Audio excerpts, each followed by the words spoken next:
Tem certas histórias, né, que a gente ouve tanto, mas tanto, que parece que já sabemos tudo sobre elas. Elas viram, assim, parte do cenário. E o capítulo 10 do Evangelho de Lucas é um prato cheio disso. É lá que a gente encontra o bom samaritano, a história de Marta e Maria. São passagens que quase todo mundo conhece, pelo menos de ouvir falar.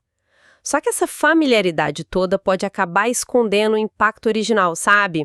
Então, hoje, a nossa missão aqui é olhar para essas histórias como se fosse a primeira vez. A gente vai fazer esse mergulho com a ajuda de duas bíblias de estudo muito conceituadas, a versão Holman e a nova Almeida atualizada, a NAA. A ideia é tentar captar o que a primeira audiência sentiu, porque, ao que tudo indica, este capítulo é uma sequência de choques, de ideias que viram o mundo de cabeça para baixo. A cada passo, Jesus parece que pega as expectativas de todo mundo e, subverte completamente. Vamos ver se essa impressão se confirma. O capítulo já começa com uma escala impressionante. Jesus não envia só os 12 apóstolos, mas um grupo enorme, 70 ou talvez 72 discípulos. Isso por si só já é uma declaração, não é? Uma operação em massa. Sem dúvida. E esse número, é a primeira grande pista de que algo diferente está acontecendo. A nota da Bíblia NAA, por exemplo, explica que os manuscritos antigos variam um pouco. Alguns dizem 70, outros 72, mas o ponto principal é que os dois números são muito simbólicos. Não é um número aleatório, então? De jeito nenhum. Eles quase certamente se referem à chamada Tabela das Nações, lá de Gênesis 10. Essa tabela lista todos os povos do mundo conhecido na época. Então, desde o começo, a mensagem é clara. Essa missão não é só para Israel. O horizonte, sim, se expandiu. É para o mundo todo. E as instruções que eles recebem para essa missão mundial? Elas parecem ir contra toda a lógica de planejamento, né? Viajar sem bolsa, sem sacola, sem sandálias extras, basicamente sem recurso nenhum. Parece receita para dar errado. Exatamente. É uma estratégia de vulnerabilidade radical. O objetivo era forçar uma dependência total, primeiro em Deus e segundo na hospitalidade das pessoas que eles encontrariam. Eles não podiam confiar em nada que eles mesmos tivessem preparado. Nada. E tem aquela instrução mais curiosa, né? A de não saudar ninguém pelo caminho, que reforça isso de outra forma. Essa parte sempre me pegou. Parece, sei lá, rude, antissocial. E seria se fosse uma viagem comum. Mas a nota da NAA esclarece isso muito bem. As saudações orientais daquela época não eram um simples oi. Não era só um aceno. Não, eram processos longos, elaborados, com muitas perguntas sobre a família, os negócios. Podia levar muito tempo. A ordem não era sobre falta de educação, era sobre urgência. A missão era tão crítica que não tinha tempo para essas demoras das convenções sociais. Faz todo sentido, mas ainda é uma imagem forte, né? A urgência era tanta que até a cortesia básica precisava ser deixada de lado. E ele complementa isso com aquela imagem, nossa, poderosíssima, eu os envio como cordeiros para o meio de lobos. Não é exatamente um discurso motivacional, convenhamos. Pelo contrário, é um discurso de realismo brutal. E o que é fascinante aqui, como aponta a nota da Bíblia Holman, é que essa era uma metáfora comum no judaísmo. Ah, é? Sim, era usada para descrever uma situação de perigo extremo, de impotência mesmo. Jesus não está amenizando a realidade. Ele está dizendo, olha, vocês estão entrando em território hostil e estão completamente vulneráveis. A proteção não virá da força de vocês, porque vocês não têm nenhuma. Virá do poder que os enviou. A fraqueza era parte do plano. E contra todas as probabilidades funciona.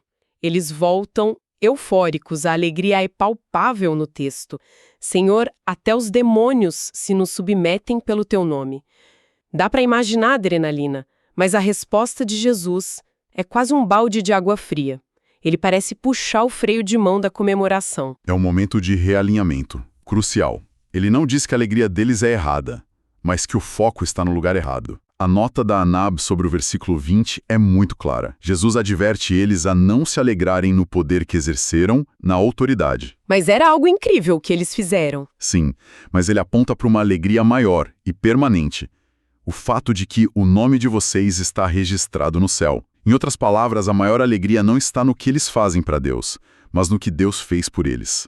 É salvação. É uma correção, assim, fundamental sobre a verdadeira fonte do nosso contentamento. E logo depois dessa missão cheia de ação, o cenário muda completamente. Vira uma conversa teológica, quase um debate. Entra em cena um intérprete da lei, um teólogo, que vem testar Jesus. E a pergunta dele é a mais importante de todas.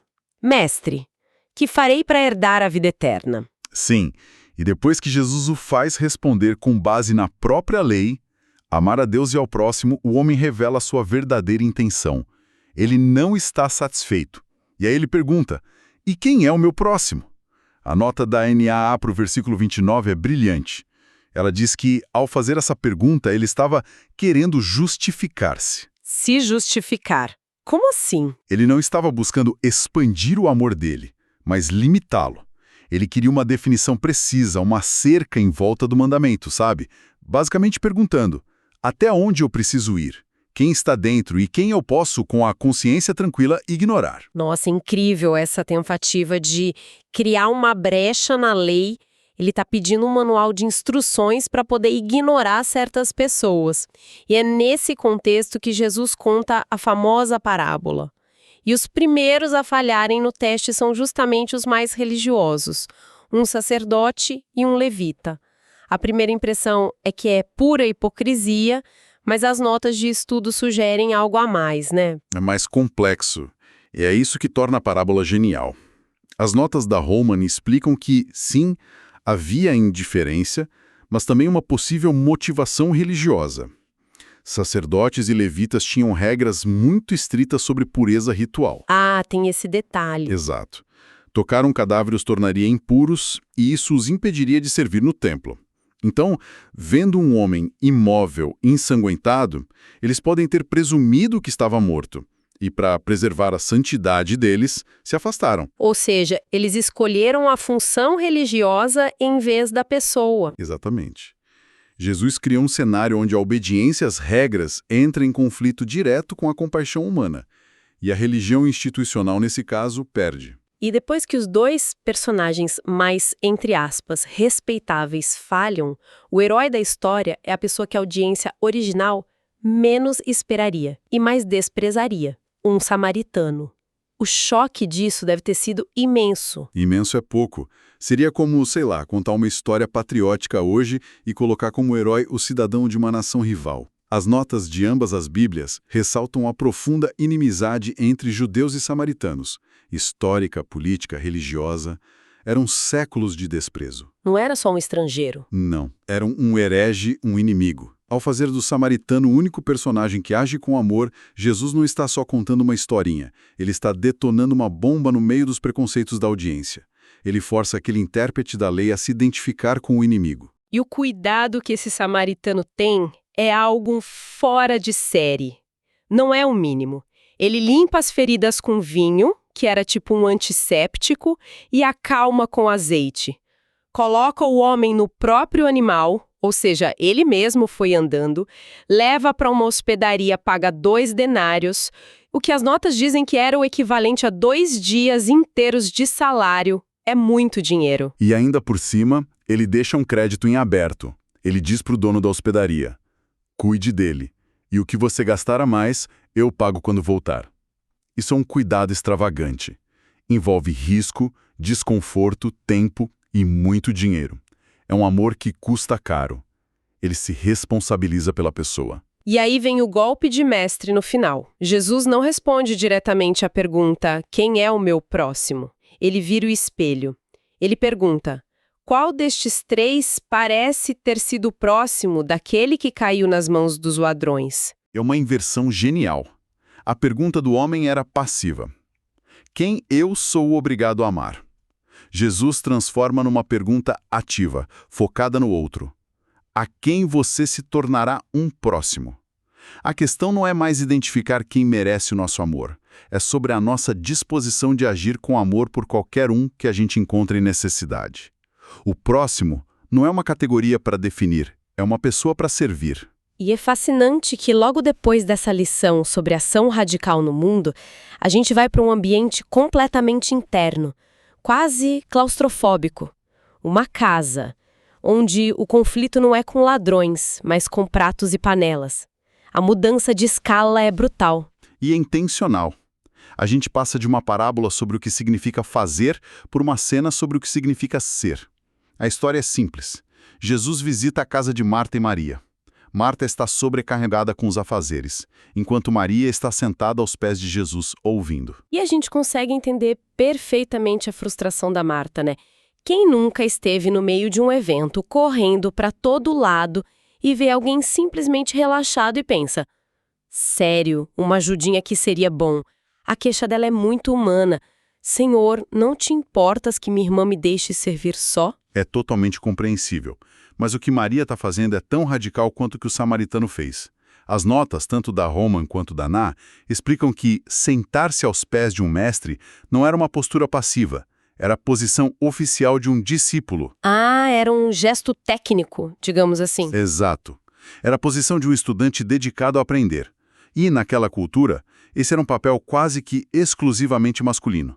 As mulheres cuidavam da casa, os homens estudavam a lei. Ao tomar aquele lugar, Maria está quebrando uma enorme convenção social. Então o que ela estava fazendo não era preguiça, era uma declaração. Ela estava assumindo o lugar de uma discípula.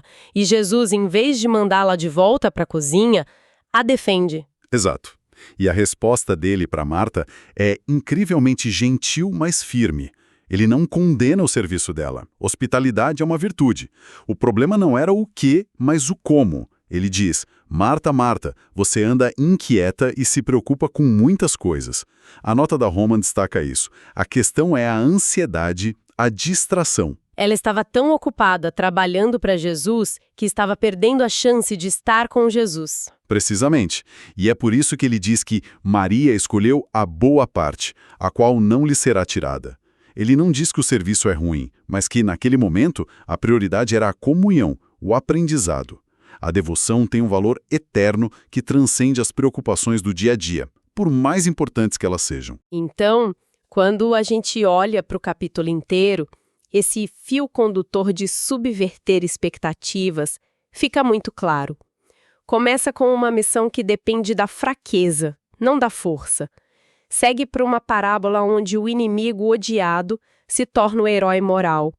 E termina numa casa onde uma mulher assume o papel de discípulo que era masculino e é elogiada por isso. Exatamente. O capítulo inteiro é um desafio às nossas categorias fáceis. Desafia nossas ideias sobre o que é sucesso, sobre quem é o nosso próximo e sobre quais são as verdadeiras prioridades. Em cada história, as aparências enganam, as hierarquias são invertidas e as regras são questionadas em nome de algo maior. Um amor radical e uma devoção focada. E isso nos deixa com uma reflexão final, quase uma tensão, né? O capítulo começa com 70 pessoas sendo enviadas para agir no mundo. Para ir falar, curar, é um chamado para fora. E termina com uma única pessoa, Maria, que escolhe parar para ouvir. É um chamado para dentro. Como essas duas ações, sair para servir e ficar para aprender, se equilibram. Será que são opostos em conflito, como parecia para Marta? Ou são, na verdade, dois lados da mesma moeda? Um alimenta o outro. Ambos essenciais, cada um no seu momento.